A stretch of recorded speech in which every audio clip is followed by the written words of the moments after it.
of the METSO, together with the Korean Metabolomics Society. So today's session will start with talks from our 4 distinguished speakers, followed by a networking session in breakout rooms. So basically, it is designed not only to share insights from our panelists, but also to help you to actually reflect on your own scientific identity and connect with peers across the global METSO community. So we have 4 excellent speakers today. So Professor Elaine Holmes, Dr. Anne K. Bent, Associate Professor Kyo-Bin Kang, and Assistant Professor Won Dong Lee. First up, we have Professor Elaine Holmes from Murdoch University in Australia, an ARC Laureate Fellow whose work focuses on metabolic profiling and computational modeling, particularly in understanding complex diseases and host microbiome interactions. Next, we have Associate Professor Kyo-Bin Kang from Sokmang Women's University in South Korea, whose research centers on computational mass spec and metabolomics approaches to study natural products from bacteria, fungi, and plants. We also have Assistant Professor Won Dong Lee from Yonsei University in South Korea, whose work focuses on mass spec-based metabolomics and metabolic flux analysis across biological systems. And finally, we have Dr. Anne K. Bent, Principal Investigator at SLING, the Singapore Lipidomics Incubator, and she focuses on translating lipidomics and metabolomics technologies into clinical and real-world applications. So let's get started with our first speaker. So Professor Elaine Holmes, the stage is yours.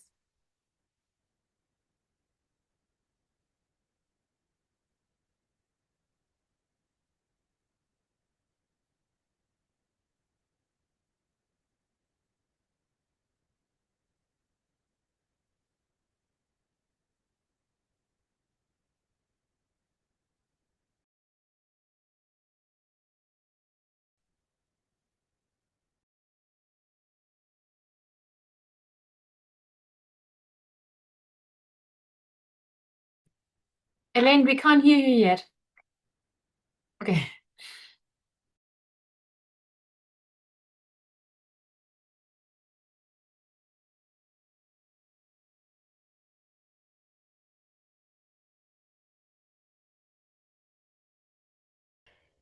Sorry, it wouldn't let me turn my mute off. Hopefully you can hear me now. Yes, we can. Okay, oh gosh.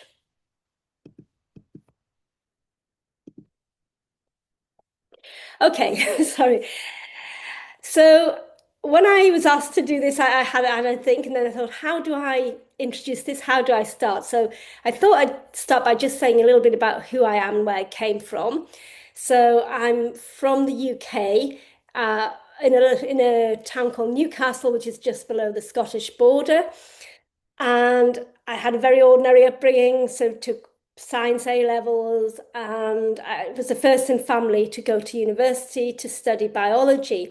Mainly because my dad had told me I had to do sciences because there was no money in the arts. So I ended up doing biology at London University, and then I enjoyed the biology and later took up a PhD in toxicology. So I kind of fell into metabolomics, because as part of the PhD in toxicology. And then I spent most of my adult sort of working life at Imperial College before I moved to Murdoch University in 2019. So if we just think about the origins of metabolomics, it came out of Oliver Fine's group, Jeremy Nicholson's groups. There were various little buds of metabolomics all over the place. But the route I got into was where NMR measurements of biofluids were used to look at various pathologies and look at them in terms of dynamic progression of pathology, looking at fingerprints of different metabolites. And if we think about the whole field, there's various layers, and these have expanded a lot over the years. So first off, you've got your analytical layer. So you've got things like your NMR spectroscopy, gas, GCMS, LCMS. And these are all the heavily analytical chemistry type techniques. So that's definitely one route into the field. Beyond that, there's what you do with the data, and this becomes more of a statistical manipulation, whether it's looking at multivariate statistics or image reconstruction, for example. There's a whole spectroscopic and mathematical layer there. And once you get through that and get some tentative biomarker signals, that's when the biology starts. So the other layer of entry, I would think, is around the expert systems, looking at networks, trying to connect the different omics together and making sense out of the data. So there are three, I would say, three different levels. And I would say, in terms of stepping stones of a career, one of the most important things to me has been finding a mentor. And here you don't want to look for somebody who's going to be nice to you all the time, although that's a bonus. You want to look for somebody who's going to really challenge you and has time for you, somebody whose achievements you can actually aspire to. And I've been lucky to have a lot of mentors. So when I started, I did my PhD with Jeremy Nicholson, who really pushed the NMR Metabolomics. But then I discovered really that there wasn't enough, I hadn't enough knowledge on the mathematical concepts. So then I went to Svante Vold, who was the modern father of chemometrics. So I learned a bit of the statistics. I then moved on to some of the biology. So Jörg Utzinger from the Swiss Tropical Institute and Princeton at the time, he was very big into the parasitology and infection biology. Jeremiah Stamler, he was a world-class molecular epidemiologist. And so I built up the biology blocks after that. Following this, I was really had some mentoring from Aradazi, who's a clinician. So Aradazi, he's a surgeon. But what I learned from him was not so much on the science, but more about managing and expanding the visibility of your research. And similarly, Julia Anderson, who is an absolutely world-class manager and organizer. So all of these levels of learning went into shaping me. And I think one of the important things is metabolomics is so multidisciplinary. You've got the chemistry, the statistics, biology, clinical, and you're probably going to specialize in one area. But it's very good practice to become familiar with all the components, so at least you can understand what your colleagues are talking about. And because it's so multidisciplinary, you're going to want to carve your own career out, but you're going to need to rely as well on the members of a team. So if you have a good working, effective team, things are going to move faster, especially if you start to learn the language of the other team members, be it clinical technology or coding or Python, whatever. You need to know a little bit, I think, about the background of the various layers so you can effectively integrate it into what you're doing. And then there's the question of, well, what do I do? I've got this technology. What am I going to apply it to? You know, there are people in this area. You may not want to go there because it's heavily crowded. Where are the gaps in the application? And I think it's important to pick a few core areas. And these are a few of mine. So I started in toxicology. I moved into parasitology, came back to functional microbiomics, went into population screening, and then precision nutrition. And these were all chunks of maybe 5 to 10 years, and mainly driven through practicality of funding, unfortunately. I've never lost interest in any of them. I still do them all almost as a hobby if I'm not doing them for real. But it gives you a breath. But I think it's important to pick something and focus on it for a considerable amount of time. Otherwise, you don't build up the momentum. So I would say there's a few bear traps in the field because of the multidisciplinarity. There's a lack of standardization at almost every level, and there's very rarely a single correct method. Therefore, as an early career researcher, you're likely to come across bias in the field, both from your peers, but also from the leaders in the field. People believe their way is the right way. So when there's so many ways to do things, it's quite hard to be diplomatic sometimes and not to create enemies on your way up the ladder. And because of the multidisciplinarity, again, sometimes it's hard to gain sufficient depth and experience across all the areas. So you really do need to focus on some area and make it your own whilst relying on your team. Then I think that one of the big issues is funding, and that's a huge issue for everybody, but funders tend to hate fishing expeditions, and sometimes metabolomics is considered as that. So originally, it was okay just to do some, in the early days, you could characterize something, it was novel. Now, you really need to be more hypothesis-led or grounded in method development, alternatively, to find out how you're going to really address the funding calls, because you're going to need the funding to help you climb the ladder. Then again, the generality can hinder things like publishing, because again, if you're focusing on one particular aspect without deep mechanistic input, it can be difficult to achieve success in some of the higher impact journals. So there has to be a sort of strategy in there, and maybe you need to cover both bases, going for your one big Nature in the year or whatever it is you're trying to do, but also covering bases of some of the method development and other areas that will get you out there and known a bit.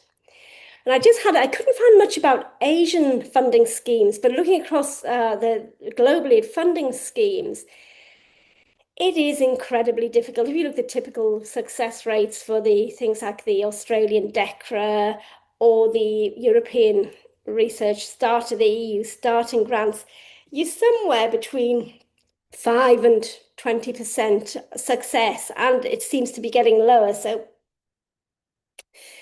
there is, again, there's a real hard barrier to push through. So again, what's always worked well for me is collaborating with wider networks and broader groups, people with big names, so that you get respected and trusted within those groups while still trying to push your fellowships. But if you manage both at the same time, that can be a very nice strategy. So these are just the finishing on the things I wish somebody had told me when I was starting out. So firstly, to have more confidence in yourself. A lot of people stand up at conferences, they'll talk about their work, they'll talk about things as if they're absolute experts, and they are in field. But believe me, you are the expert in your field, so have confidence in your work. Never be afraid to say, I don't know. It's a strength, not a weakness, and that builds trust and respect between people as well. Trust your gut feeling. Keep motivated, because difficult times, hard funding times don't last forever. You will break through that barrier. You've just got to keep going. Don't be afraid to ask for a higher starting salary in a new job. That's one of the, if you don't value yourself, your employers aren't going to value you either. And funnily enough, I've had lots of people ask me for higher salaries, but only ever one woman. And so I always say to people, be realistic, value yourself, and communicate. Really take charge of your career. I think discussing authorship positions prior to writing manuscripts is very important. This stops arguments later on. And if you're the person who's doing most of the work, but maybe there's a more senior person expecting more of the credit, then it's good to discuss this up front, because it prevents hard feelings and arguments later downstream. I'd say make sure you know the basics of any subject. It's harder to go back and repair knowledge gaps. So it's worth spending 3 or 4 months learning to code, or learning that particular immunology that might help you interpret your results. It's okay to get things wrong. Follow the 80-20 rule. The enemy is indecision, Winston Churchill said, and you have to be able to grow, you have to be able to make decisions, knowing that sometimes you're going to get it wrong. And as long as that's you get it right more than you get it wrong, you're probably doing quite well.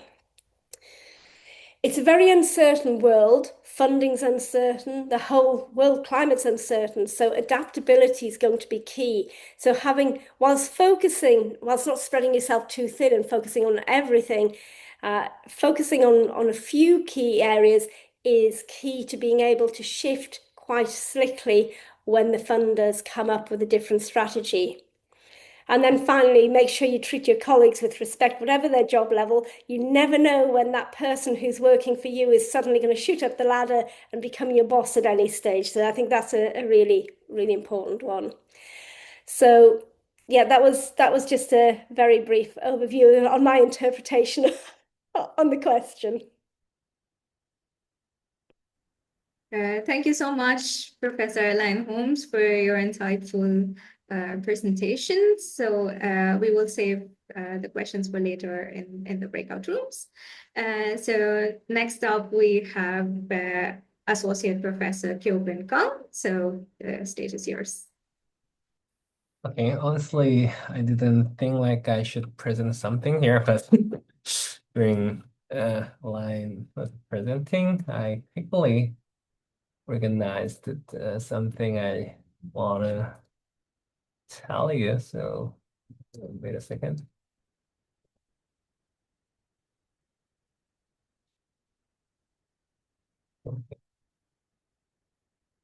Okay, so virtually I made some slides for introduce myself. For this month is the METS of direct meeting, so I'm gonna use that slide with some modification. It's okay. It's a black screen. Okay, you can see the slide, right? So my name is Kyobin Kang.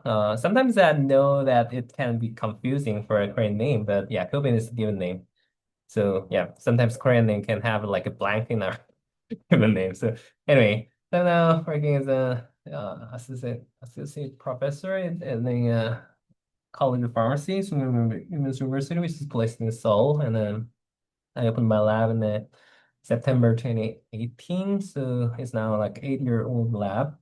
And mainly I work on the natural product chemistry, but the on-target metabolomics, especially driven by the mass spectrometry, and the computational bioinformatics is the major tool for resolving some questions in my lab. So yeah, my lab is named like a natural product metabolomics lab. And I am also an international representative of the Korea Metabolomics Data Curation Center, which is a center operating the Korea Metabolomics Data Repository, which we introduced itself in the journal Metabolomics in the last year. So it was like a newly established the audit repository, which is aimed to collect all the biological metabolomics data apart in the any project funded by the Korean government. So yeah, I'm quite interested in the data sharing, and then the open science, especially like a verification of the metabolomics data. So I was trained as a very classical natural product chemist in the College of Pharmacy, Seoul University, and then so during my PhD, I was not very in the metabolomics actually. So the thing I did was like classical natural product purification and animal spectroscopy for the structure elucidation. But during the first postdoc in the National University, I was quite more interested in the target metabolomics, especially using the mass spectrometry. And then I did my postdoc in the pure synthesis lab in the UC San Diego. So yeah, during my postdoc, I was much more like oriented to the computational metabolomics, and then some like some like a workflow design, or like using some types of the computational workflows to annotate the data and so on. Anyway, so currently my lab is working on some different types of questions. So basically, my lab covers a lot of very different types of questions on the natural product, including both of microbiome and the plant. So as my lab is in the School of Pharmacy. Basically, my lab is covering some types of bioactive natural product discovery, but we do some types of very diverse types of project, including the chemical ecology questions, like why the microorganisms make such kind of chemicals, and then why the plants make these chemicals against the herbivore insects that are tagged in here, and how the microorganisms in our gut or human liver try to transform the compounds into some different types of compounds. And then in every types of question, the mass spectrometry based metabolomics plays a very important role in the answering such kind of question. So during this workshop, I should like talk with the. I'm really I was gonna be super excited to talk with the current members of the Metabolic Society and then also the Korean Metabolic Society. So maybe yeah, I'm not sure like I'm kind of a person who can like advise, but this is types of the comments like Ellen said is like kind of a things that I wanted like someone if someone gave these types of comments to like me in the past, then yeah, it would be super good. So yeah, the first thing is like I think this is the most the important thing to anybody who's in the scientific science fields. Like always, you should think about like what I really want to study or what which one is like I wonder about the nature. But especially I mentioned nature because I'm a natural chemist person. But whatever you work on, basically any types of biology is fundamentally is natural science. So you're gonna find out some types of like a phenomenon-based question from the nature, and then yeah, every time like your circumstances were gonna make you like you should just resolve some questions which is given to you like given by some others or like some circumstances, but you always have to think about like what were gonna be the important question I really want to resolve or really I want to answer.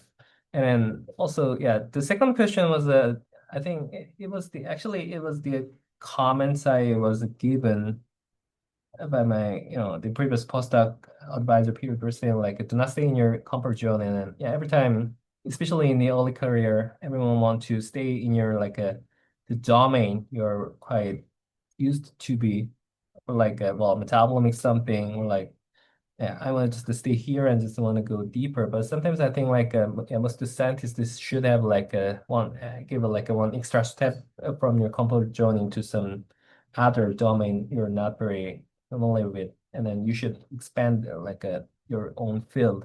And then I think like it's a very important strategy to like let's say like identify your own or make your own the scientific identity, which is quite unique against the others.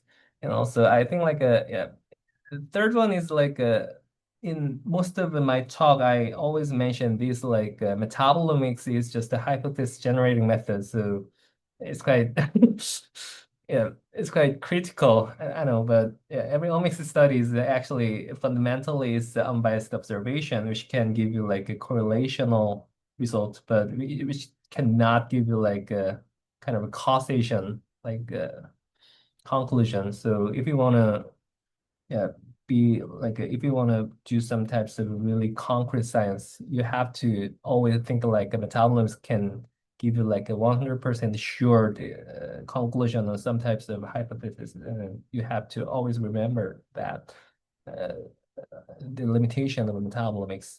And the fourth one is like yeah, scientist is also collaboration is always important in the modern scientific community. So you have to meet many people and talk with them, and I should try to collaborate with them. It includes like even people in like a totally different domain. Sometimes you can meet someone who needs you or the person you need, and then yeah, you're gonna start some kind of serendipity collaboration with someone which you could not imagine before. So yeah, anyway, we can talk more details in the break room, and then yeah, that's all. Thank you so much for your presentation and your advices. So next up, we have Assistant Professor Wan Dong Lee. So please go ahead.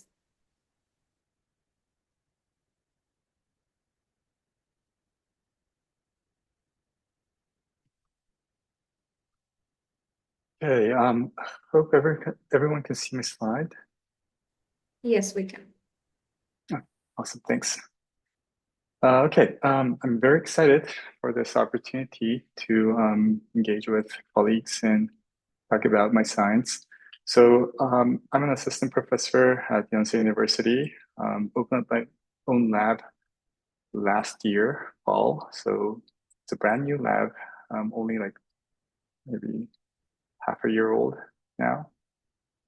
So today I'm going to share like how I came up with the name of my lab, which is Spatial Fluxomics.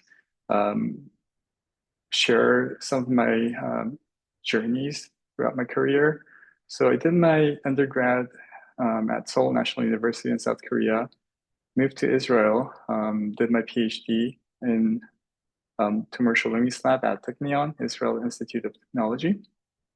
Then moved to Princeton University, and my supervisor was Josh Robinowitz. And then last year I came to Yonsei to open up my own lab. Okay, that's the brief introduction, and here's a more comprehensive but still brief introduction, hopefully. So the name of my lab is Spatial Fluxomics Lab, subtitle for systems metabolism. So when I was opening up my own lab, I was like, when applying for faculty positions, you have to give talks. And I was like trying to distinguish myself from my advisors at the same time, like inherit their names in the field. So it was a bit of a challenge how to distinguish myself from my advisors and colleagues, at the same time establish my own niche. So this is what I came up with, spatial fluxomics. As you can see, the workhorse is LCMS, based metabolomics. And I do a lot of stable isotope tracing and flux modeling. These are substantive questions that my lab is actively working on right now. So let me explain briefly about this name, spatial fluxomics. So first of all, what is fluxomics? I probably don't need to explain this to this audience, but for those who might not know, metabolomics give you information about metabolite concentration, while fluxomics give you information about flux, or in other words, metabolic reaction rates. So it's all about speed. And fluxomics is known to be more closely related to the phenotype that we're interested in. So this is basically what fluxomics is. And here's a nice cartoon. These are the small molecules that most of us measure every day. So my focus is on mammalian metabolism. And I'm showing you here like the central carbon metabolism metabolites. So measuring these in the control versus disease, this is typical metabolomics we do in mammalian system. Now, what I'm interested in is measuring these reaction rates. Like for example, here, you can see that glucose comes in through glycolysis and goes out as lactate. Glutamine comes in, feeds the TCA cycle. So I'm ultimately interested in these flows, like what nutrient contributes to what and how much, and how individual reaction rates matter. So for this, we use something called stable isotope tracing. So in this case, we're using 13C labeled glucose as our tracer. And with this, we can infer fluxes throughout the metabolic network. So now let me briefly explain about the spatial part. Again, my lab, name of my lab is Spatial Fluxomics. So spatial, unlike most of you think, when you think about spatial metabolomics, spatial transcriptomics these days. So I think about spatial scales, not the 2D space, as most people think these days. So let's think about, let's say you have a problem with your car and you have to fix it, or you want to upgrade your car by replacing some component. First of all, you do need to have some understanding or a lot of understanding about individual parts that compose the car. But at the same time, only knowing about the individual parts will not give you expertise to actually upgrade or fix a car. So you have to go back and forth in order to actually solve a problem, or in this case, upgrade your car or fix a car.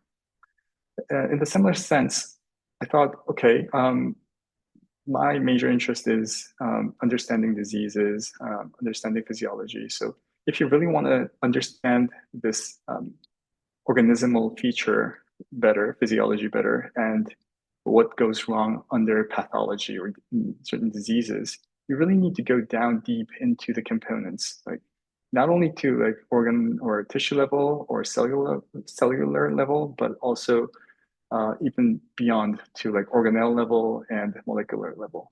But at the same time, you'll have to be able to interpret the data you collect from these reduced system all the way back to the organismal level. So you have to go back and forth to really understand and go after your question. So this is the theme of my lab. So let me share two parts of my research career. So first, subcellular fluxomics. So unlike most tumor metabolism or cancer metabolism work done these days or in the past, I had a question. If we can go deeper into the subcellular or organelle level, can we come up with novel tumor-specific therapy which targets tumor cells without affecting normal healthy cells? So, for example, tumor cells that proliferate and divide, they need fatty acids for their plasma membrane, for example. Let's say you can identify or measure that normal healthy cells synthesize fatty acids through this blue pathway or cytosolic pathway, while certain tumor cells rely on these mitochondrial pathway. Then you can specifically inhibit this mitochondrial pathway to treat tumor, at the same time prevent healthy cells from being affected. So this was the general idea. So for this, I developed some methods. I used stabilized to label metabolites. So,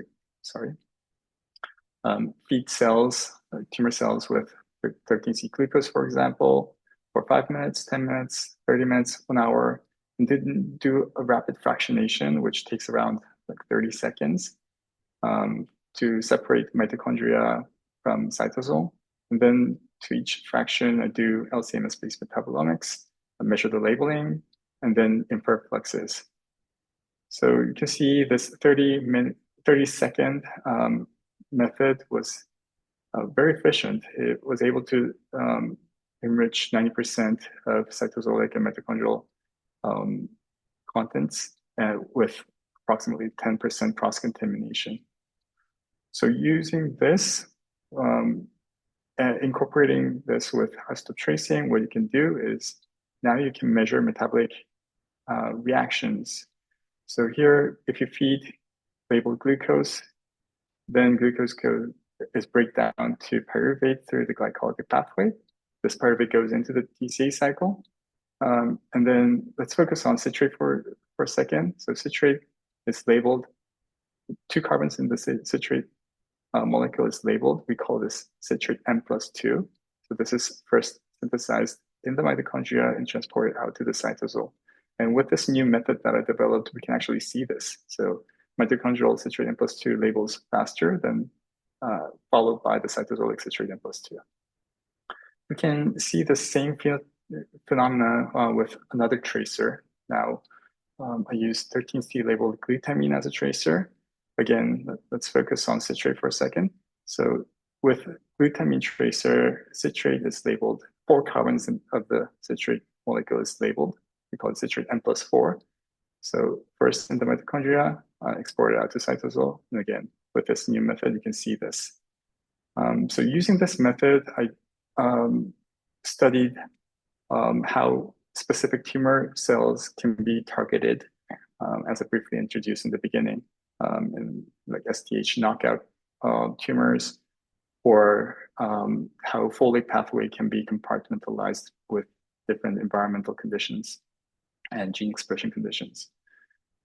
So now the second part is the interorgan and organismal fluxomics. So the subcellular work was done during my PhD, and I thought, okay, it was cool, nice, but everything was done in vitro in cultured tumor cells. And I thought, the media composition that we use is very different from the physiological condition. And with that system, we can never mimic what is really going on in our body.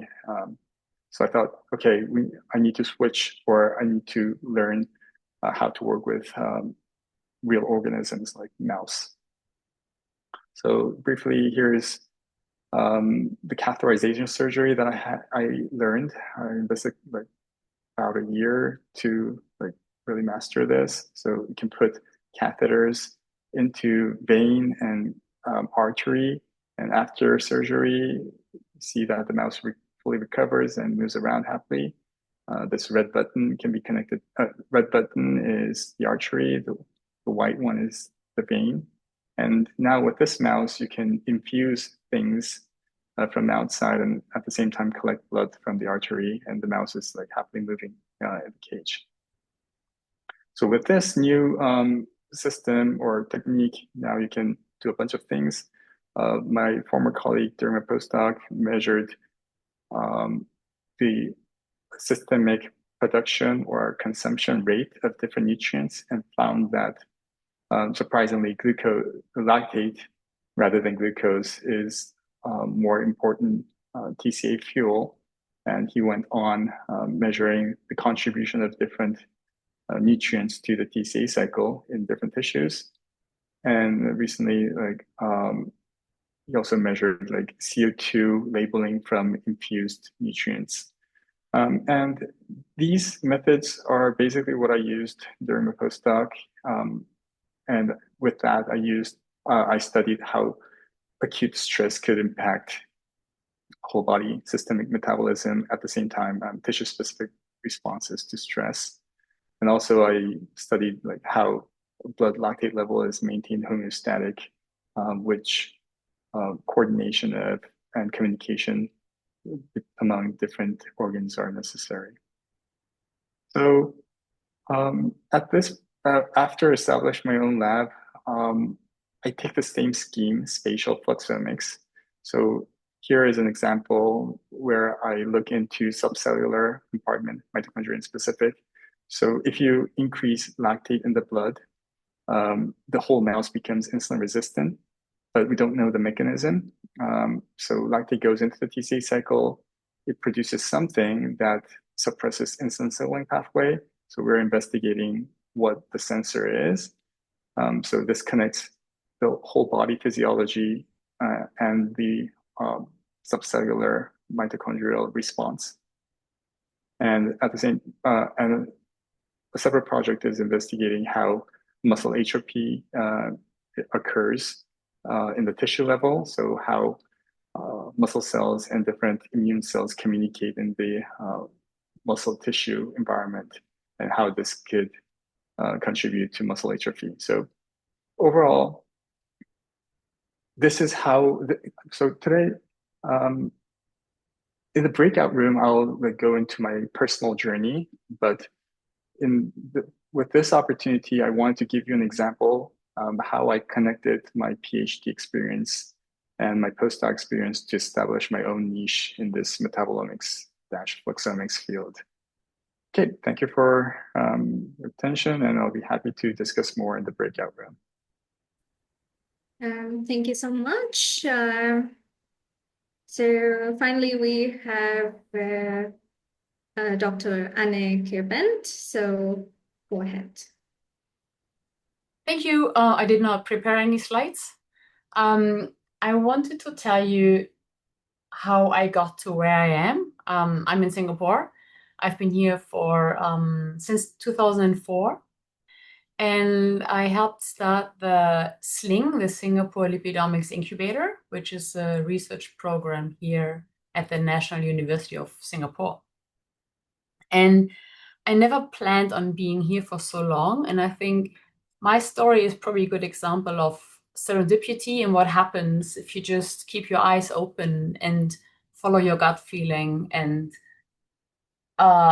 doors open, but you also need to see the door, right? So I studied microbiology and a bit of biotechnology and wanted to make new antibiotics for I did a PhD. Actually, I only did a PhD because my brother said a woman needs a PhD because it's easier to be taken seriously if you want a PhD.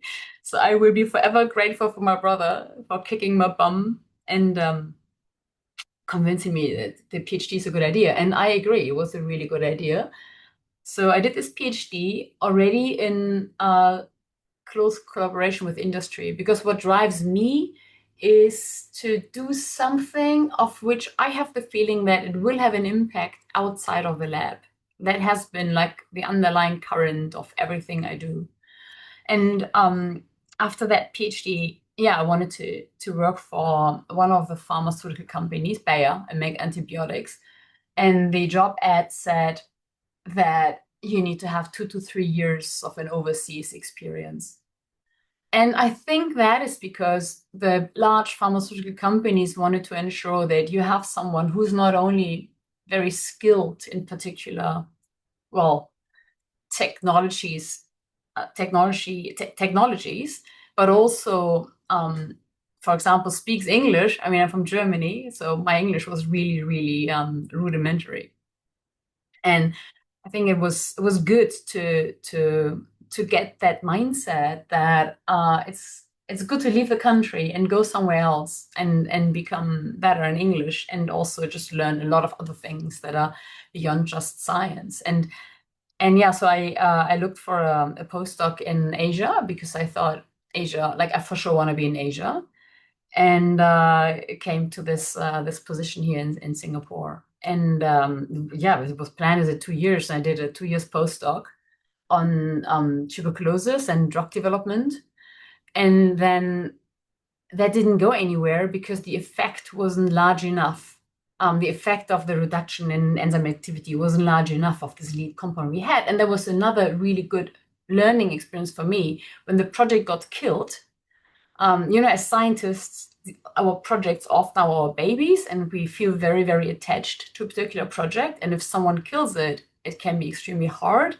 But I realized I'm actually fine with that. If whatever I worked on will not have any impact, then I'm fine with changing tracks right now and work on something that seems to be of more value. So I went into biomarker discovery and diagnostics. So because remember, my passion is always to work on something that I hope will have impact outside of the lab. So I did that, like a second postdoc, also with the same person who hired me here. And then after that realized, well, actually, my key strength is probably not to go super, super deep in one particular topic and be a very deep academic researcher. And my core skills are probably more the communication, the networking, the partnership building, and those things. So Elaine mentioned this earlier today. It's important to have good mentors who push you outside of their comfort zone. And I was very lucky to be working with Marcus Wenck, who hired me and who created a position for me. There was we called it scientific program manager, and that was really capitalizing on core skills. And I think that's a good advice for all the junior people here.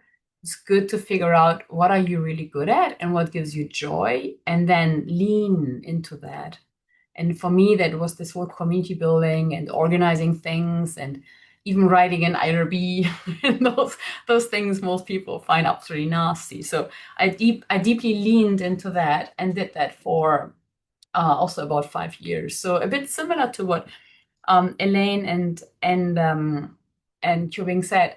You do something often for like a few years until you become really quite proficient in it and add these little pockets of like sort of core skills.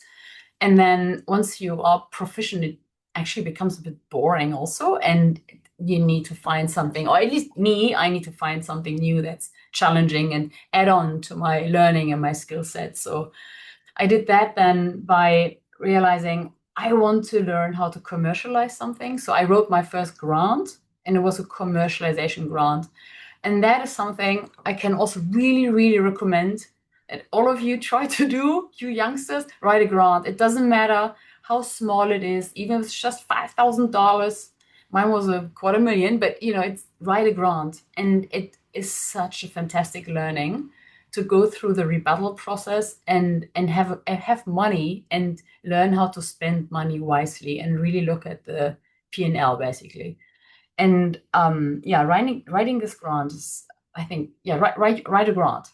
That's I think advice that I would have liked to hear earlier also. So with that, I established myself as a PI and then stayed here still at Sling in Singapore. And then the other thing was part of your questions you sent before, like how do you navigate where to go, and is it like guided or is it more like gut feeling? For me, it's always gut feeling. I have a passion for certain things, and then I keep my ears and my eyes open, and I interact with a lot of people, like basically networking. So to get and especially with people who are not necessarily scientists, because we need to learn the languages of the other disciplines also, and not just the other scientific languages, but also just understand more what's happening in society and how whatever we do in the lab can be applied somewhere else and can be of value. And so my long-term vision is to create impact in the medical field. So I, a few years ago, not really pivoted again, but added something else again to my learning, which is the whole regulatory part of ISO 15189, which is the medical diagnostics guideline, intention guideline. And we just last week actually received finally our accreditation for an ISO 15189 for the 15189. And it was a very long process and really good learning. And now I hope that with this we can bring even lipidomics one day a bit closer to clinical applications. And the other thing I wanted to say is you all also said this already. Develop your own somehow, and we discussed it earlier today. Like, how do you develop your own? We all want to work with really, really good people because really good people are stimulating, and we want to have good bosses and good co-workers. And it's important to, I think, surround ourselves with good people. And it's stimulating. It's important. It's fun. And at the same time, how do we develop our own niche without Wong Dong just said, without inheriting the supervisor's branding in a way, right? How do we navigate that? It's damn hard. It is, and it is damn hard. But find something also, because you need to develop the trust in yourself, and it's so much fun to realize you are the best in the world in this, even if it's a very, very small thing, but find something you're really passionate about and then become really, really good at that. But then also don't let that define your entire personality or identity. So that's what I wanted to say. And of course, shout out to Females in Musbek. We all need to support each other. And if you have any interest in supporting more women, please join Females in Musbek. The femmes and men are invited too, because we need you to be in the room and feel how it feels like to be the 10%. Thank you. Well, thank you very much. And so thank you to all our speakers as well for their insightful and inspiring presentations and lots of advices and guidelines for us ECRs. So we will now move into the networking session in breakout rooms, and you'll basically be automatically assigned to a room, and it will each be hosted by one of our panelists. And the panelists will rotate every 10 minutes, so everybody will get a chance to ask their questions. So the discussions in these breakout rooms will not be recorded, so feel free to ask questions and join the conversation. So yeah, let's get started.